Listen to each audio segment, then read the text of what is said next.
"But why Turkish?" asked Mr. Sherlock Holmes, gazing fixedly at my boots. I was reclining in a cane-backed chair at the moment, and my protruded feet had attracted his ever-active attention. "English," I answered in some surprise. "I got them at Latimer's in Oxford Street." Holmes smiled with an expression of weary patience. "The bath," he said. "The bath. Why the relaxing and expensive Turkish rather than the invigorating homemade article? Because for the last few days I have been feeling rheumatic and old. A Turkish bath is what we call an alterative in medicine, a fresh starting point, a cleanser of the system. By the way, Holmes," I added, "I have no doubt the connection between my boots and a Turkish bath is a perfectly self-evident one to a logical mind, and yet I should be obliged to you if you would indicate it." "The train of reasoning is not very obscure, Watson," said Holmes with a mischievous twinkle. "It belongs to the same elementary class of deduction which I should illustrate if I were to ask you who shared your cab in your drive this morning." "I don't admit that a fresh illustration is an explanation," said I with some asperity. "Bravo, Watson! A very dignified and logical remonstrance. Let me see. What were the points? Take the last one first. The cab. You observe that you have some splashes on the left sleeve and shoulder of your coat. Had you sat in the center of a hansom, you would probably have had no splashes. And if you had, they would certainly have been symmetrical. Therefore, it is clear that you sat at the side. Therefore, it is equally clear that you had a companion. That is very evident. Absurdly commonplace, is it not? But the boots and the bath? Equally childish. You are in the habit of doing up your boots in a certain way. I see them on this occasion fastened with an elaborate double bow, which is not your usual method of tying them. You have therefore had them off. Who has tied them? A bootmaker, or the boy at the bath? It is unlikely that it is the bootmaker, since your boots are nearly new. Well, what remains? The bath. Absurd, is it not? But, for all that, the Turkish bath has served a purpose. What is that? You say that you have had it because you need a change. Let me suggest that you take one. How would Lausanne do, my dear Watson? First-class tickets and all expenses paid on a princely scale. Splendid! But why? Holmes leaned back in his armchair and took his notebook from his pocket. "One of the most dangerous classes in the world," said he, "is the drifting and friendless woman. She is the most harmless and often the most useful of mortals, but she is the inevitable inciter of crime in others. She is helpless. She is migratory. She has sufficient means to take her from country to country and from hotel to hotel. She is lost, as often as not, in a maze of obscure pensions and boarding houses. She is a stray chicken in a world of foxes. When she is gobbled up, she is hardly missed. I much fear that some evil has come to the Lady Frances Carfax." I was relieved at this sudden descent from the general to the particular. Holmes consulted his notes.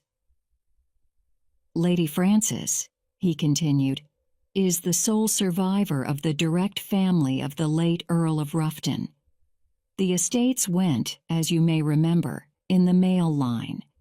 She was left with limited means, but with some very remarkable old Spanish jewelry of silver and curiously cut diamonds to which she was fondly attached. Too attached, for she refused to leave them with her banker and always carried them about with her. A rather pathetic figure. The Lady Frances, a beautiful woman, still in fresh middle age, and yet, by a strange change, the last derelict of what only 20 years ago was a goodly fleet. What has happened to her then? Ah, what has happened to the Lady Frances? Is she alive or dead? There is our problem. She is a lady of precise habits, and for 4 years it has been her invariable custom to write every second week to Miss Daubney, her old governess, who is long retired and lives in Camberwell. It is this Miss Daubney who has consulted me. Nearly 5 weeks have passed without a word. The last letter was from the Hotel National at Lausanne. Lady Frances seems to have left there and given no address. The family are anxious, and as they are exceedingly wealthy, no sum will be spared if we can clear the matter up. Is Miss Daubney the only source of information? Surely she had other correspondents? There is one correspondent who is a sure draw, Watson. That is the bank. Single ladies must live, and their passbooks are compressed diaries. She banks at Sylvester's. I have glanced over her account. The last check but one paid her bill at Lausanne, but it was a large one and probably left her with cash in hand. Only one check has been drawn since. To whom and where? To Miss Marie Devine. There is nothing to show where the check was drawn. It was cashed at the Credit Lyonnais at Montpellier less than 3 weeks ago. The sum was £50. And who is Miss Marie Devine? That also I have been able to discover. Miss Marie Devine was the maid of Lady Frances Carfax. Why she should have paid her this check we have not yet determined. I have no doubt, however, that your researches will soon clear the matter up. My researches.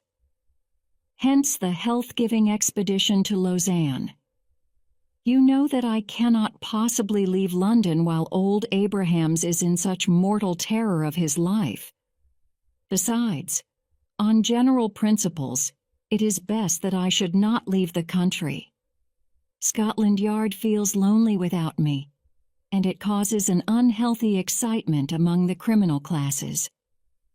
Go then, my dear Watson, and if my humble counsel can ever be valued at so extravagant a rate as 2d a word, it waits your disposal night and day at the end of the Continental wire.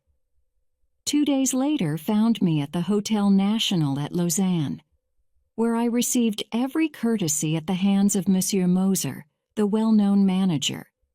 Lady Frances, as he informed me, had stayed there for several weeks. She had been much liked by all who met her. Her age was not more than 40. She was still handsome and bore every sign of having in her youth been a very lovely woman. Monsieur Moser knew nothing of any valuable jewelry, but it had been remarked by the servants that the heavy trunk in the lady's bedroom was always scrupulously locked. Marie Devine, the maid, was as popular as her mistress. She was actually engaged to one of the head waiters in the hotel, and there was no difficulty in getting her address. It was 11 Rue de Trajan, Montpellier. All this I jotted down, and felt that Holmes himself could not have been more adroit in collecting his facts. Only one corner still remained in the shadow. No light which I possessed could clear up the cause for the lady's sudden departure. She was very happy at Lausanne.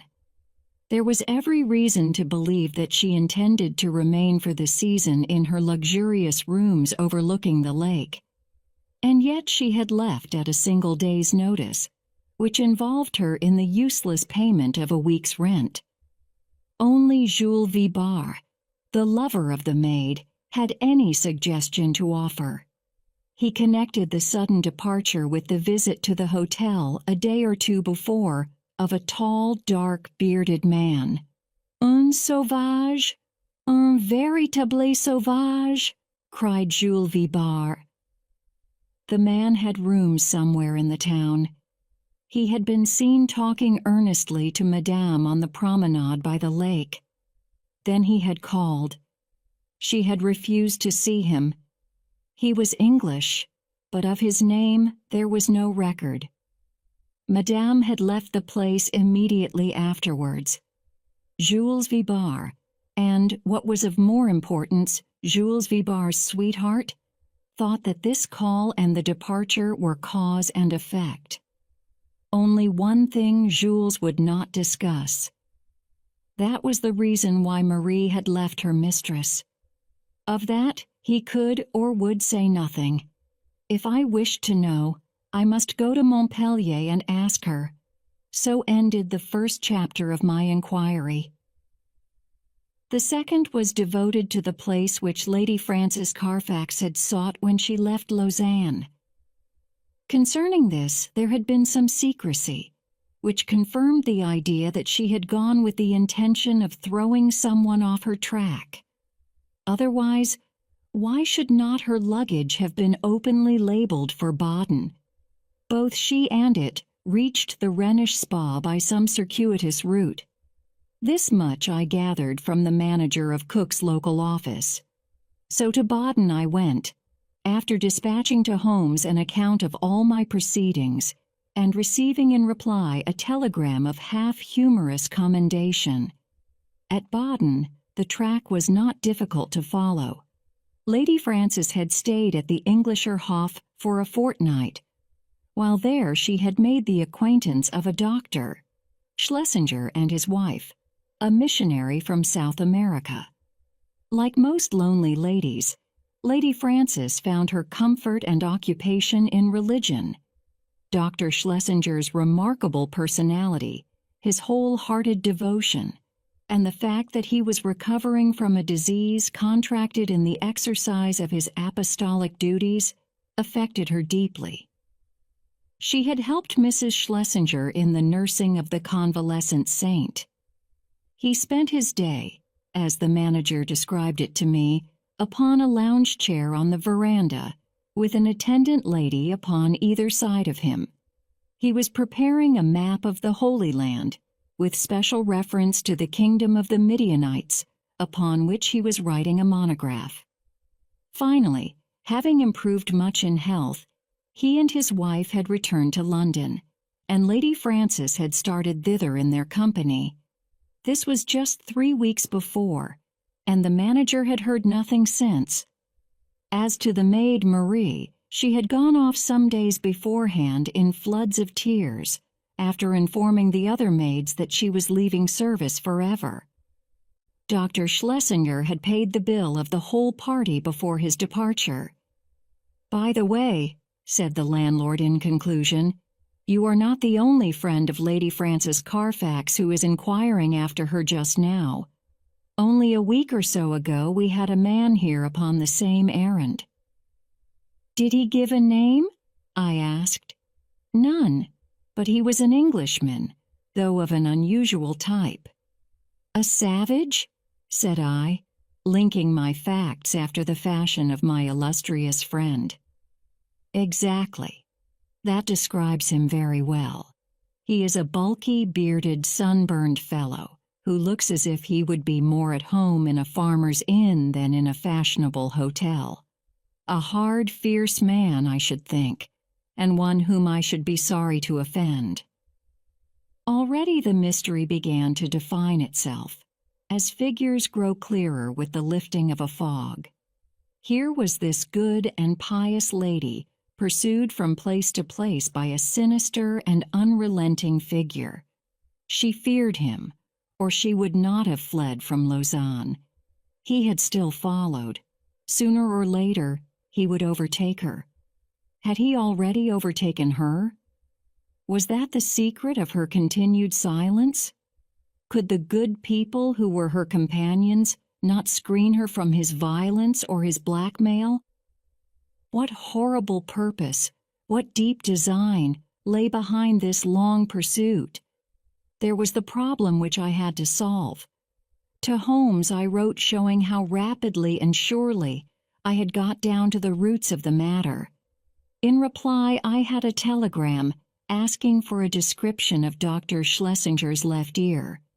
Holmes's ideas of humor are strange and occasionally offensive, so I took no notice of his ill-timed jest, Indeed, I had already reached Montpellier in my pursuit of the maid Marie before his message came. I had no difficulty in finding the ex-servant and in learning all that she could tell me. She was a devoted creature who had only left her mistress because she was sure that she was in good hands and because her own approaching marriage made a separation inevitable in any case. Her mistress had, as she confessed with distress, shown some irritability of temper towards her during their stay in Baden, and had even questioned her once as if she had suspicions of her honesty, and this had made the parting easier than it would otherwise have been. Lady Frances had given her £50 as a wedding present. Like me, Marie viewed with deep distrust the stranger who had driven her mistress from Lausanne. With her own eyes, she had seen him seize the lady's wrist with great violence on the public promenade by the lake. He was a fierce and terrible man. She believed that it was out of dread of him that Lady Frances had accepted the escort of the Schlesingers to London. She had never spoken to Marie about it, but many little signs had convinced the maid that her mistress lived in a state of continual nervous apprehension. So far she had got in her narrative, when suddenly she sprang from her chair, and her face was convulsed with surprise and fear. "See!" she cried. "The miscreant follows still. There is the very man of whom I speak." Through the open sitting-room window, I saw a huge, swarthy man with a bristling black beard walking slowly down the center of the street and staring eagerly at the numbers of the houses. It was clear that, like myself, he was on the track of the maid. Acting upon the impulse of the moment, I rushed out and accosted him. "You are an Englishman," I said. "What if I am?" he asked with a most villainous scowl. "May I ask what your name is?" "No, you may not," said he with decision. The situation was awkward, but the most direct way is often the best. "Where is the Lady Frances Carfax?" I asked. He stared at me with amazement. "What have you done with her? Why have you pursued her? I insist upon an answer," said I. The fellow gave a bellow of anger and sprang upon me like a tiger. I have held my own in many a struggle, but the man had a grip of iron and the fury of a fiend. His hand was on my throat, and my senses were nearly gone before an unshaven French ouvrier in a blue blouse darted out from a cabaret opposite with a cudgel in his hand and struck my assailant a sharp crack over the forearm, which made him leave go his hold. He stood for an instant, fuming with rage and uncertain whether he should not renew his attack. Then, with a snarl of anger, he left me and entered the cottage from which I had just come. I turned to thank my preserver, who stood beside me in the roadway. "Well, Watson," said he, "a very pretty hash you have made of it. I rather think you had better come back with me to London by the night express." An hour afterwards, Sherlock Holmes, in his usual garb and style, was seated in my private room at the hotel. His explanation of his sudden and opportune appearance was simplicity itself, for finding that he could get away from London, he determined to head me off at the next obvious point of my travels. In the disguise of a working man, he had sat in the cabaret waiting for my appearance. "And a singularly consistent investigation you have made, my dear Watson," said he. "I cannot at the moment recall any possible blunder which you have omitted. The total effect of your proceeding has been to give the alarm everywhere, and yet to discover nothing." "Perhaps you would have done no better," I answered bitterly. "There is no perhaps about it. I have done better. Here is the Honorable Philip Green, who is a fellow lodger with you in this hotel.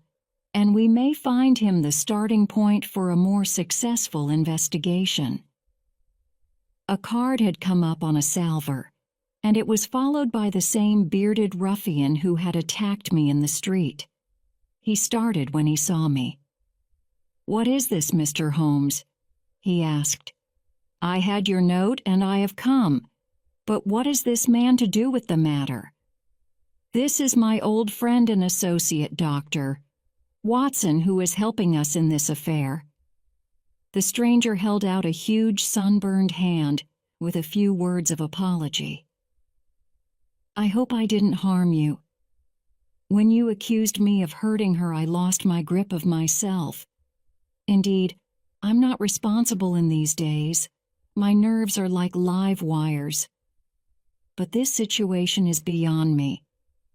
What I want to know in the first place, Mr. Holmes, is how in the world you came to hear of my existence at all. I am in touch with Miss Daubney, Lady Frances's governess. Old Susan Daubney with the mob cap. I remember her well. And she remembers you. It was in the days before you found it better to go to South Africa. Ah, I see you know my whole story. I need hide nothing from you. I swear to you, Mr. Holmes, that there never was in this world a man who loved a woman with a more wholehearted love than I had for Frances. I was a wild youngster, I know, not worse than others of my class, but her mind was pure as snow. She could not bear a shadow of coarseness. So, when she came to hear of things that I had done, she would have no more to say to me. And yet she loved me. That is the wonder of it. Loved me well enough to remain single all her sainted days, just for my sake alone. When the years had passed and I had made my money at Barberton, I thought perhaps I could seek her out and soften her. I had heard that she was still unmarried. I found her at Lausanne and tried all I knew. She weakened, I think, but her will was strong, and when next I called, she had left the town. I traced her to Baden, and then after a time heard that her maid was here. I'm a rough fellow, fresh from a rough life, and when Dr. Watson spoke to me as he did, I lost hold of myself for a moment. But for God's sake, tell me what has become of the Lady Frances. That is for us to find out, said Sherlock Holmes with peculiar gravity. What is your London address, Mr. Green? The Langham Hotel will find me. Then may I recommend that you return there and be on hand in case I should want you? I have no desire to encourage false hopes, but you may rest assured that all that can be done will be done for the safety of Lady Frances. I can say no more for the instant. I will leave you this card so that you may be able to keep in touch with us. Now, Watson, if you will pack your bag, I will cable to Mrs. Hudson to make one of her best efforts for 2 hungry travelers at 7:30 tomorrow. A telegram was awaiting us when we reached our Baker Street rooms, which Holmes read with an exclamation of interest and threw across to me. Jagged or torn, was the message, and the place of origin, Baden. What is this? I asked. It is everything, Holmes answered. You may remember my seemingly irrelevant question as to this clerical gentleman's left ear. You did not answer it. I had left Baden and could not inquire. Exactly. For this reason I sent a duplicate to the manager of the Englischer Hof, whose answer lies here. What does it show? It shows, my dear Watson, that we are dealing with an exceptionally astute and dangerous man. The Reverend Dr. Schlesinger, missionary from South America, is none other than Holy Peters, one of the most unscrupulous rascals that Australia has ever evolved. And for a young country it has turned out some very finished types. His particular specialty is the beguiling of lonely ladies by playing upon their religious feelings, and his so-called wife, an Englishwoman named Fraser, is a worthy helpmate. The nature of his tactics suggested his identity to me, and this physical peculiarity, he was badly bitten in a saloon fight at Adelaide in '89, confirmed my suspicion. This poor lady is in the hands of a most infernal couple who will stick at nothing, Watson. That she is already dead is a very likely supposition. If not, she is undoubtedly in some sort of confinement and unable to write to Miss Daubney or her other friends.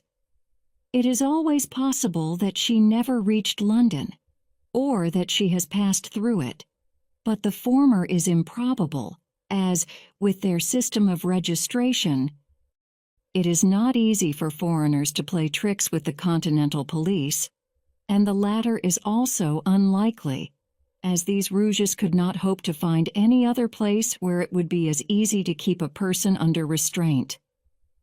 All my instincts tell me that she is in London, but as we have at present no possible means of telling where, we can only take the obvious steps, eat our dinner, and possess our souls in patience. Later in the evening, I will stroll down and have a word with friend Lestrade at Scotland Yard. But neither the official police nor Holmes's own small but very efficient organization suffice to clear away the mystery.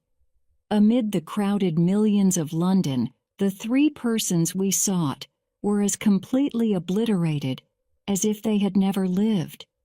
Advertisements were tried and failed. Clues were followed and led to nothing.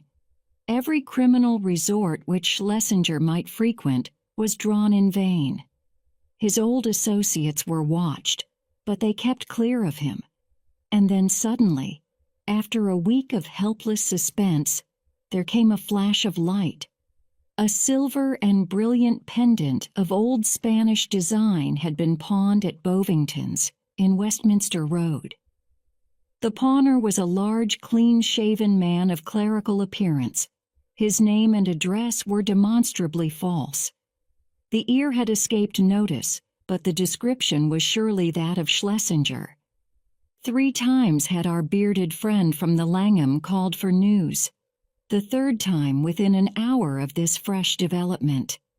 His clothes were getting looser on his great body. He seemed to be wilting away in his anxiety. "If you will only give me something to do," was his constant wail. At last, Holmes could oblige him. "He has begun to pawn the jewels. We should get him now." "But does this mean that any harm has befallen the Lady Frances?" Holmes shook his head very gravely. "Supposing that they have held her prisoner up to now, it is clear that they cannot let her loose without their own destruction. We must prepare for the worst. What can I do? These people do not know you by sight. No. It is possible that he will go to some other pawnbroker in the future. In that case, we must begin again. On the other hand, he has had a fair price and no questions asked, so if he is in need of ready money, he will probably come back to Bovington's. I will give you a note to them, and they will let you wait in the shop. If the fellow comes, you will follow him home. But no indiscretion, and above all, no violence. I put you on your honor that you will take no step without my knowledge and consent." For 2 days, the Honorable Philip Green, he was, I may mention, the son of the famous admiral of that name who commanded the Sea of Azov fleet in the Crimean War, brought us no news. On the evening of the 3rd, he rushed into our sitting room, pale, trembling, with every muscle of his powerful frame quivering with excitement. "We have him! We have him!" he cried. He was incoherent in his agitation. Holmes soothed him with a few words and thrust him into an armchair. "Come now, give us the order of events," said he. "She came only an hour ago. It was the wife this time, but the pendant she brought was the fellow of the other. She is a tall, pale woman with ferret eyes." "That is the lady," said Holmes. "She left the office and I followed her. She walked up the Kennington Road and I kept behind her. Presently she went into a shop. Mr. Holmes, it was an undertaker's." My companion started. "Well?" he asked in that vibrant voice which told of the fiery soul behind the cold gray face. "She was talking to the woman behind the counter. I entered as well. 'It is late,' I heard her say, or words to that effect. The woman was excusing herself. 'It should be there before now,' she answered. 'It took longer, being out of the ordinary.' They both stopped and looked at me, so I asked some questions, and then left the shop." "You did excellently well. What happened next?" "The woman came out, but I had hid myself in a doorway. Her suspicions had been aroused, I think, for she looked round her. Then she called a cab and got in. I was lucky enough to get another, and so to follow her. She got down at last at number 36, Pulteney Square, Brixton. I drove past, left my cab at the corner of the square, and watched the house." "Did you see anyone?" "The windows were all in darkness, save one on the lower floor. The blind was down, and I could not see in. I was standing there, wondering what I should do next, when a covered van drove up with 2 men in it. They descended, took something out of the van, and carried it up the steps to the hall door. Mr. Holmes, it was a coffin." "Ah!" For an instant I was on the point of rushing in. The door had been opened to admit the men and their burden. It was the woman who had opened it, but as I stood there she caught a glimpse of me, and I think that she recognized me. I saw her start, and she hastily closed the door. I remembered my promise to you, and here I am." "You have done excellent work," said Holmes, scribbling a few words upon a half-sheet of paper. "We can do nothing legal without a warrant, and you can serve the cause best by taking this note down to the authorities and getting one. There may be some difficulty, but I should think that the sale of the jewelry should be sufficient. Lestrade will see to all details. But they may murder her in the meanwhile. What could the coffin mean? And for whom could it be but for her?" "We will do all that can be done, Mr. Green. Not a moment will be lost. Leave it in our hands. Now, Watson," he added as our client hurried away, "he will set the regular forces on the move. We are, as usual, the irregulars, and we must take our own line of action. The situation strikes me as so desperate that the most extreme measures are justified. Not a moment is to be lost in getting to Pulteney Square." "Let us try to reconstruct the situation," said he, as we drove swiftly past the Houses of Parliament and over Westminster Bridge. "These villains have coaxed this unhappy lady to London, after first alienating her from her faithful maid. If she has written any letters, they have been intercepted. Through some confederate, they have engaged a furnished house. Once inside it, they have made her a prisoner, and they have become possessed of the valuable jewelry, which has been their object from the first. Already they have begun to sell part of it, which seems safe enough to them, since they have no reason to think that anyone is interested in the lady's fate. When she is released, she will, of course, denounce them. Therefore, she must not be released. But they cannot keep her under lock and key forever. So murder is their only solution." "That seems very clear." "Now we will take another line of reasoning. When you follow 2 separate chains of thought, Watson, You will find some point of intersection which should approximate to the truth. We will start now, not from the lady, but from the coffin, and argue backward. That incident proves, I fear, beyond all doubt that the lady is dead. It points also to an orthodox burial, with proper accompaniment of medical certificate and official sanction. Had the lady been obviously murdered, they would have buried her in a hole in the back garden. But here all is open and regular. What does this mean? Surely that they have done her to death in some way, which has deceived the doctor and simulated a natural end, poisoning perhaps. And yet how strange that they should ever let a doctor approach her unless he were a confederate, which is hardly a credible proposition. Could they have forged a medical certificate? Dangerous, Watson, very dangerous. No, I hardly see them doing that. Pull up, cabby. This is evidently the undertaker's, for we have just passed the pawnbroker's. Would you go in, Watson? Your appearance inspires confidence. Ask what hour the Pulteney Square funeral takes place tomorrow. The woman in the shop answered me without hesitation that it was to be at 8 o'clock in the morning. You see, Watson, no mystery. Everything above board. In some way, the legal forms have undoubtedly been complied with, and they think that they have little to fear. Well, there's nothing for it now but a direct frontal attack. Are you armed? My stick! Well, well, we shall be strong enough. Thrice is he armed who hath his quarrel just. We simply can't afford to wait for the police or to keep within the four corners of the law. You can drive off, cabby. Now, Watson, we'll just take our luck together, as we have occasionally in the past. He had rung loudly at the door of a great dark house in the center of Pulteney Square.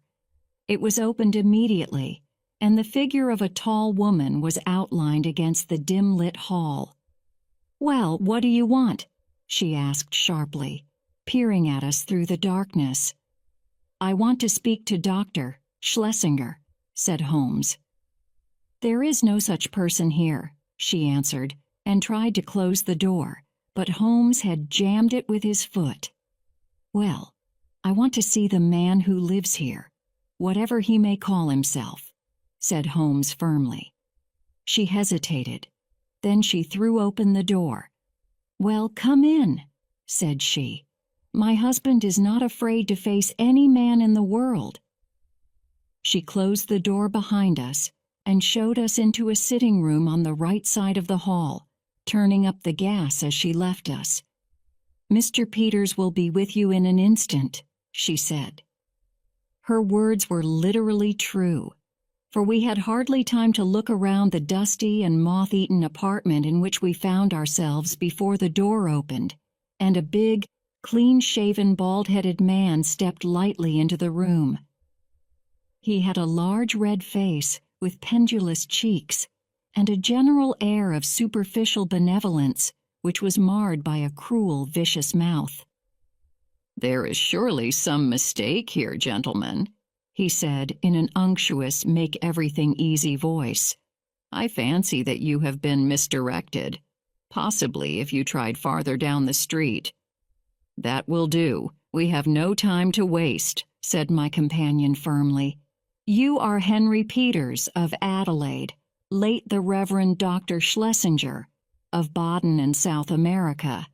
I am as sure of that as that my own name is Sherlock Holmes." Peters, as I will now call him, started and stared hard at his formidable pursuer. "I guess your name does not frighten me, Mr. Holmes," said he coolly. "When a man's conscience is easy, you can't rattle him. What is your business in my house?" "I want to know what you have done with the Lady Frances Carfax, whom you brought away with you from Baden." "I'd be very glad if you could tell me where that lady may be," Peters answered coolly. "I've a bill against her for nearly £100, and nothing to show for it but a couple of trumpery pendants that the dealer would hardly look at. She attached herself to Mrs. Peters and me at Baden. It is a fact that I was using another name at the time. And she stuck on to us until we came to London. I paid her bill and her ticket. Once in London, she gave us the slip, and, as I say, left these out-of-date jewels to pay her bills. You find her, Mr. Holmes, and I'm your debtor. I mean to find her, said Sherlock Holmes. I'm going through this house till I do find her. Where is your warrant? Holmes half drew a revolver from his pocket. This will have to serve till a better one comes. Why, you're a common burglar. So you might describe me, said Holmes cheerfully. My companion is also a dangerous ruffian, and together we are going through your house. Our opponent opened the door. Fetch a policeman, Annie, said he. There was a whisk of feminine skirts down the passage, and the hall door was opened and shut. Our time is limited, Watson, said Holmes. If you try to stop us, Peters, you will most certainly get hurt. Where is that coffin which was brought into your house? What do you want with the coffin? It is in use. There is a body in it. I must see the body. Never with my consent. Then without it. With a quick movement, Holmes pushed the fellow to one side and passed into the hall. A door half opened stood immediately before us. We entered. It was the dining room. On the table, under a half-lit chandelier, the coffin was lying. Holmes turned up the gas and raised the lid. Deep down in the recesses of the coffin lay an emaciated figure. The glare from the lights above beat down upon an aged and withered face. By no possible process of cruelty, starvation, or disease could this worn-out wreck be the still beautiful Lady Frances. Holmes's face showed his amazement and also his relief. "Thank God," he muttered. "It's someone else." "Ah, you've blundered badly for once, Mr. Sherlock Holmes," said Peters, who had followed us into the room.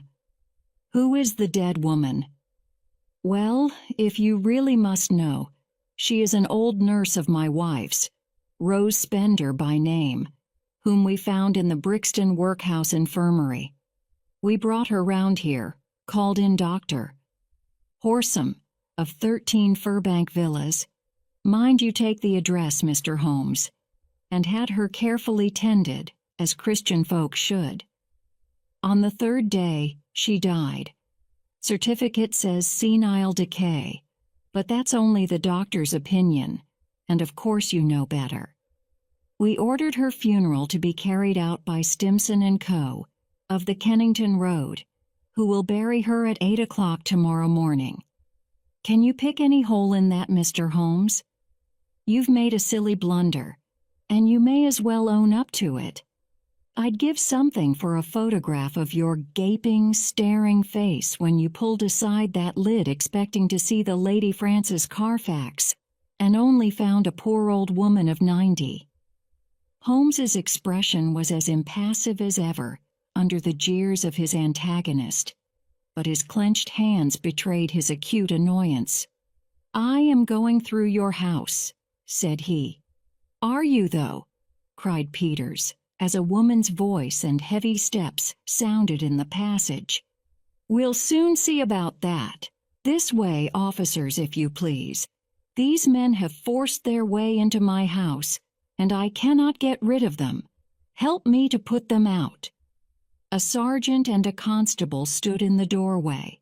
Holmes drew his card from his case. "This is my name and address. This is my friend, Dr. Watson." "Bless you, sir, we know you very well," said the sergeant. "But you can't stay here without a warrant." "Of course not. I quite understand that." "Arrest him!" cried Peters. "We know where to lay our hands on this gentleman if he is wanted," said the sergeant majestically. "But you'll have to go, Mr. Holmes." "Yes, Watson, we shall have to go." A minute later, we were in the street once more. Holmes was as cool as ever, but I was hot with anger and humiliation. The sergeant had followed us. "Sorry, Mr. Holmes, but that's the law." "Exactly, Sergeant. You could not do otherwise." "I expect there was good reason for your presence there. If there is anything I can do—" "It's a missing lady, Sergeant, and we think she is in that house. I expect a warrant presently." "Then I'll keep my eye on the parties, Mr. Holmes. If anything comes along, I will surely let you know." It was only 9 o'clock, and we were off full cry upon the trail at once. First we drove to Brixton Workhouse Infirmary, where we found that it was indeed the truth that a charitable couple had called some days before, that they had claimed an imbecile old woman as a former servant, and that they had obtained permission to take her away with them. No surprise was expressed at the news that she had since died. The doctor was our next goal. He had been called in, had found the woman dying of pure senility, had actually seen her pass away, and had signed the certificate in due form. "I assure you that everything was perfectly normal, and there was no room for foul play in the matter," said he. Nothing in the house had struck him as suspicious, save that for people of their class it was remarkable that they should have no servant.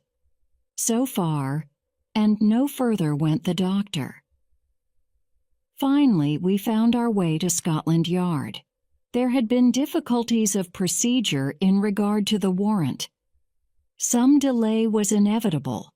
The magistrate's signature might not be obtained until next morning. If Holmes would call about 9, he could go down with Lestrade and see it acted upon. So ended the day, save that near midnight our friend, the sergeant, called to say that he had seen flickering lights here and there in the windows of the great dark house, but that no one had left it, and none had entered. We could but pray for patience and wait for the morrow. Sherlock Holmes was too irritable for conversation and too restless for sleep. I left him smoking hard, with his heavy dark brows knotted together, and his long nervous fingers tapping upon the arms of his chair, as he turned over in his mind every possible solution of the mystery. Several times in the course of the night, I heard him prowling about the house. Finally, just after I had been called in the morning, he rushed into my room. He was in his dressing gown, but his pale, hollow-eyed face told me that his night had been a sleepless one. "What time was the funeral? 8? Was it not?" he asked eagerly. "Well, it is 7:20 now. Good heavens, Watson, what has become of any brains that God has given me? Quick, man, quick! It's life or death, 100 chances on death to 1 on life. I'll never forgive myself, never, if we are too late." 5 minutes had not passed before we were flying in a hansom down Baker Street. But even so, it was 25 to 8 as we passed Big Ben, and 8 struck as we tore down the Brixton Road. But others were late as well as we. 10 minutes after the hour, the hearse was still standing at the door of the house, and even as our foaming horse came to a halt, the coffin, supported by 3 men, appeared on the threshold. Holmes darted forward and barred their way. "Take it back!" he cried, laying his hand on the breast of the foremost. "Take it back this instant!" "What the devil do you mean? Once again I ask you, where is your warrant?" shouted the furious Peters, his big red face glaring over the farther end of the coffin. "The warrant is on its way. The coffin shall remain in the house until it comes." The authority in Holmes's voice had its effect upon the bearers. Peters had suddenly vanished into the house, and they obeyed these new orders. "Quick, Watson, quick! Here is a screwdriver!" he shouted as the coffin was replaced upon the table. "Here's one for you, my man!" A sovereign if the lid comes off in a minute. Ask no questions. Work away. That's good. Another and another. Now pull all together. It's giving. It's giving. Ah, that does it at last. With a united effort, we tore off the coffin lid. As we did so, there came from the inside a stupefying and overpowering smell of chloroform. A body lay within, its head all wreathed in cotton wool, which had been soaked in the narcotic. Holmes plucked it off and disclosed the statuesque face of a handsome and spiritual woman of middle age. In an instant, he had passed his arm round the figure and raised her to a sitting position. Is she gone, Watson? Is there a spark left? Surely we are not too late. For half an hour it seemed that we were. What with actual suffocation, and what with the poisonous fumes of the chloroform, the Lady Frances seemed to have passed the last point of recall. And then, at last, with artificial respiration, with injected ether, and with every device that science could suggest, some flutter of life, some quiver of the eyelids, some dimming of a mirror, spoke of the slowly returning life. A cab had driven up, and Holmes, parting the blind, looked out at it. "Here is Lestrade with his warrant," said he. "He will find that his birds have flown, and here," he added as a heavy step hurried along the passage, "is someone who has a better right to nurse this lady than we have. Good morning, Mr. Green. I think that the sooner we can move the Lady Frances the better. Meanwhile, the funeral may proceed, and the poor old woman who still lies in that coffin may go to her last resting place alone.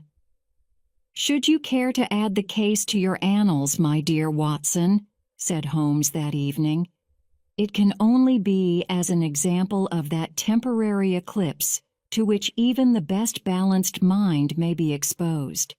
Such slips are common to all mortals, and the greatest is he who can recognize and repair them.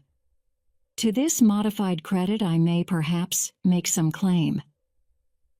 My night was haunted by the thought that somewhere a clue, a strange sentence, a curious observation, had come under my notice and had been too easily dismissed.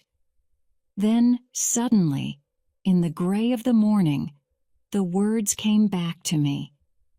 It was the remark of the undertaker's wife, as reported by Philip Green. She had said, "It should be there before now. It took longer, being out of the ordinary." It was the coffin of which she spoke. It had been out of the ordinary. That could only mean that it had been made to some special measurement. But why? Why? Then, in an instant, I remembered the deep sides and the little wasted figure at the bottom. Why so large a coffin for so small a body? To leave room for another body. Both would be buried under the one certificate. It had all been so clear, if only my own sight had not been dimmed. At 8, the Lady Frances would be buried. Our one chance was to stop the coffin before it left the house. It was a desperate chance that we might find her alive, but it was a chance, as the result showed. These people had never, to my knowledge, done a murder. They might shrink from actual violence at the last. They could bury her with no sign of how she met her end, and even if she were exhumed, there was a chance for them. I hoped that such considerations might prevail with them. You can reconstruct the scene well enough. You saw the horrible den upstairs, where the poor lady had been kept so long. They rushed in and overpowered her with their chloroform, carried her down, poured more into the coffin to ensure against her waking, and then screwed down the lid. A clever device, Watson. It is new to me in the annals of crime. If our ex-missionary friends escape the clutches of Lestrade, I shall expect to hear of some brilliant incidents in their future career.